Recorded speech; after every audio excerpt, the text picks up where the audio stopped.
ও আবার কি সিনেমা দেখতে দেখতে কি পুরো সিটের মধ্যে এরকম মুখ গুজে দিচ্ছে দেখছি। এই আমাদের চায়ের দোকানদার, দাদা চা হবে নাকি? দাঁড়া দাঁড়া দাঁড়া দাঁড়া দাঁড়া দাঁড়া দাঁড়া, আমাদের ভিতরে যাবো এবার, মোহনায় ভিজলাম সব রেডি, এখন চলে যাবো পুকুরে। ভাই পুকুরে ঢেউ নেই কেন? ওয়েলকাম বন্ধুরা, ওয়েলকাম টু ট্রাভেল উইথ স্বরূপ ব্লগিং চ্যানেলে। আগের পর্বে দেখিয়েছিলাম দীঘাতে ঘুরতে যাওয়া এবং প্রথম দিনের আনন্দ সব কিছু। তো মূলত সেকেন্ড পর্বে থাকছে দীঘার যে এখন মেন আকর্ষণ জগন্নাথ মন্দির, সেই জগন্নাথ মন্দির দর্শন এবং দীঘার আরও সাইট সিন কিছু এবং সন্ধ্যাবেলায় ওল্ড দীঘার শপিং। তো চলো বন্ধুরা, শুরু করা যাক।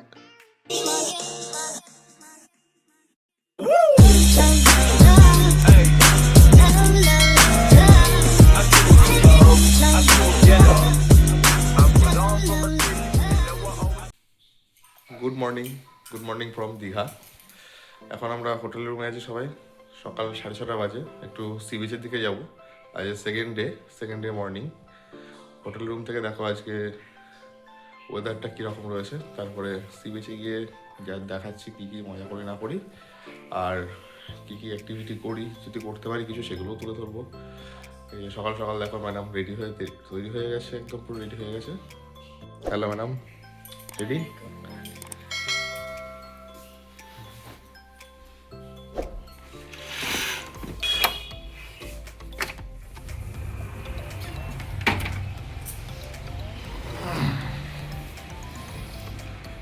তাও একটু ক্লিয়ার আছে।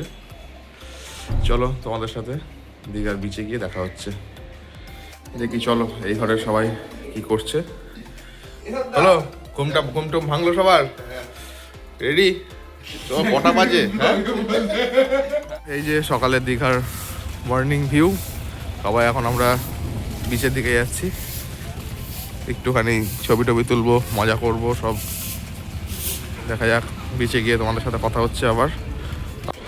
এই যে সকালবেলায় এখন বিচের এই রকম ভিউ। এখন ভাটা চলছে, সমুদ্র অনেক দূরে চলে গেছে। সব মানুষ সকালবেলাকার ঠান্ডা আমেজটা নিচ্ছে সমুদ্রের পাড়ে এসে। দেখো পাগলের পাগলামি দেখো, পা দিয়ে নাম লেখার চেষ্টা করছে। সত্যি সত্যি অনেকক্ষণ ধরেই ছবি টবি তোলা হচ্ছিল। ফটোশন প্রায় শেষের মুহূর্তে। এবার 8টা মতো বাজে। হোটেলে যাব, হোটেলে ব্রেকফাস্ট করবো। হোটেলে ব্রেকফাস্ট করে নিয়ে তারপর আবার বেরোবো জগন্নাথ মন্দিরের উদ্দেশ্যে। পুরীর বলছি, দীঘার জগন্নাথ মন্দিরের। এই যে আমাদের ব্রেকফাস্ট শুরু হয়ে গেছে, সবাই যার মতো নিয়ে নিয়েছে, ব্রেকফাস্ট শুরু করে দিয়েছে। বুলেটে ভিডিও হলো, ওপেন সিস্টেম রয়েছে। কেমন খাবার দাবার? কেমন ভালো? খাওয়া দাওয়া কেমন লাগছে? যেমন এই যে ইডলি সাম্বার রয়েছে, পুরি রয়েছে, একটু চানা মশলা রয়েছে, একটু পাস্তা রয়েছে। এই ব্রেকফাস্ট এখনও অপশন আরও রয়েছে, দেখি এটা খাওয়ার পর লাগবে। ব্রেকফাস্টের এত অপশন রয়েছে, তো শেষের দিকে চলে গেছে।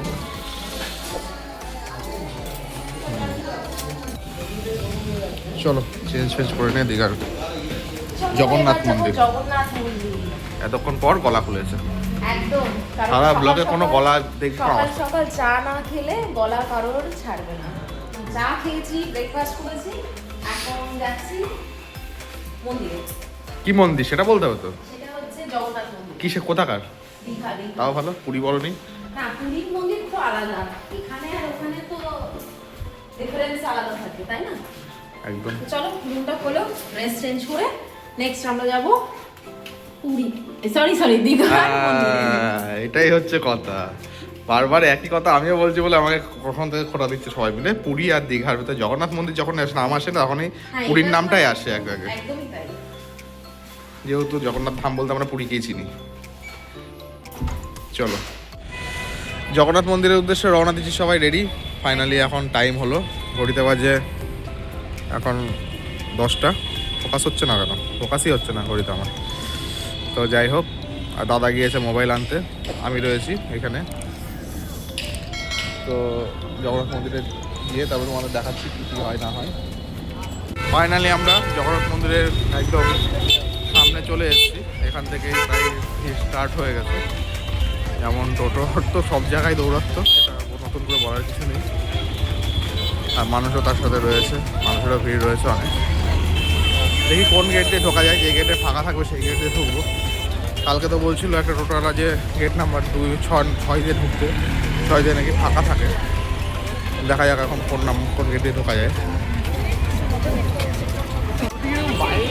এই যে জগন্নাথ মন্দিরের সামনে এখন আমরা, প্রচুর মানুষের ভিড়, প্রচুর ভিড়। জুতো রাখার একটা ব্যবস্থা রেখে জুতো রাখতে হবে, তারপরে ঢুকতে হবে এখন।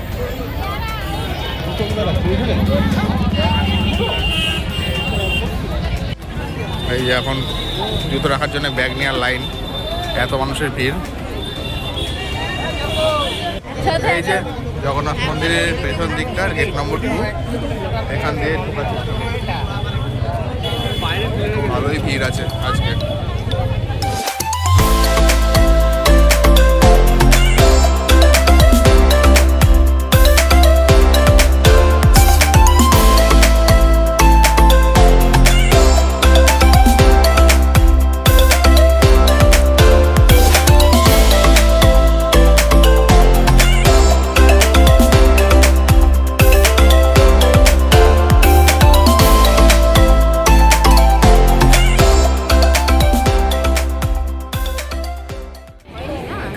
এটা মনে হচ্ছে প্রসাদের লাইন, বুঝলে? খাওয়ায় না জগন্নাথ মন্দিরের, যদি কেউ প্রসাদ নিতে চায় বা প্রসাদ গ্রহণের জন্যে, এটা একটুখানি ভালো করে সবাই একটু দেখে নাও। খিচুড়ি ভোগ, এমনি ভোগ, যে মহাপ্রসাদ সব রকমই এখানে রয়েছে অ্যাভেলেবেল। সরাসরি যদি প্রসাদ যদি খেতে চাও, এখানে এখানে ইয়ে করতে হয়, নাম্বারের ফোন করে আপনি কিনেও নিয়ে যেতে পারবে। এই যে নাম্বারটা দেখে রাখতে পারো। এই যে টাইমিং, প্রসাদের বুকিংয়ের টাইমিং রয়েছে। ফাইনালি আমাদের জগন্নাথ মন্দিরের দর্শন কমপ্লিট হয়ে, জগন্নাথ ঠাকুর দেখা দর্শন হয়ে গেছে। এখন আমরা বেরোচ্ছি মন্দির থেকে। দেখি এবার উদয়পুর বিচের দিকে যাওয়ার প্ল্যান আছে। উদয়পুর বিচের জন্য আমরা এখন টোটোতে উঠে পড়েছি। এখন 150 টাকা নিল টোটো উদয়পুর বিচের জন্য। ফাইনালি আমরা এখন উদয়পুর বিচে। উদয়পুর বিচের সব টেন্ট করাই আছে। যারা এসছো তারা ভালোই জানো এই টেন্টের বসে কি হয়। টেন্টের তলায় বসে সমুদ্রের পা ঝুল একদম ভিজিয়ে সব রকমভাবে সবার মতন মনোরঞ্জন করার জায়গা এটা। হার্ড ড্রিঙ্কস বলো, সফট ড্রিঙ্কস বলো, সব কিছু এখানে চলে মাছ ভাজা দিয়ে। সবাই জানো যদিও, তাও আমার এই নতুন ব্লগ একটা দেখিয়ে দেওয়া আর কিছু না, ছোটো করে। গুড ইভিনিং বন্ধুরা, good evening from old Digha sea বিচের বাজারে। এখানে আমরা এখন বর্তমানে রয়েছি। এই যে সব মার্কেট, এখন ওল্ড দীঘা ঘুরতে এসেছি। যদিও একটু রাত হয়ে গেছে, দেখো কি সুন্দর খেলা চলছে সব জায়গায়। এখন এখান থেকে কিছু কেনাকাটা করবে ভাবছে, কেনাকাটা করে নিয়ে তারপরে খাওয়া দাওয়া করে তারপরে একবারে হোটেলে ঢুকবো। একটু সি বিচের পাশে একটুখানি বসবো, বসার জায়গাগুলো একটুখানি বসে একটু সমুদ্র উপভোগ করবো। তারপর দেখা যাক কি করা যায়, তোমাদের সাথে সবগুলো শেয়ার করছি। এই যে দীঘা সি বিচ, এখন মোটামুটি জোয়ার চলছে, এখন জোয়ার শুরু হচ্ছে সবে। এই যে ঢেউটা দেখো, এখন ঢেউ শুরু হয়নি সেরকম।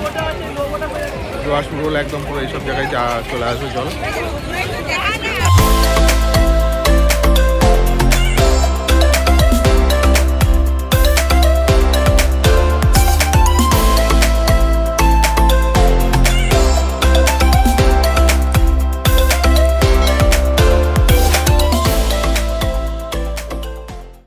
তাহলে এবার ঘরের যাওয়ার পালা, ঘরের দিকে যাচ্ছি এখন।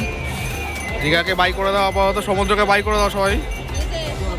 মন খারাপ সবার, মন খারাপ, সমুদ্র খুব মন খারাপ। চলো আর ঘরের দিকে যাওয়া যাক, তারপর আবার কথা বলছি। ফাইনালি এবার দীঘায় থেকে যাওয়ার সময় চলে এসছে। আমাদের প্রায় লাগেজ গোছানো কমপ্লিট।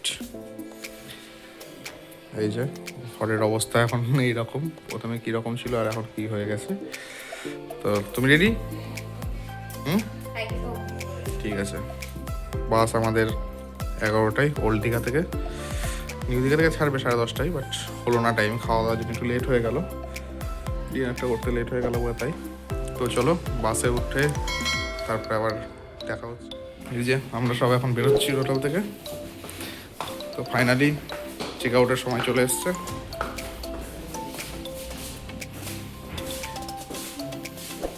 চলো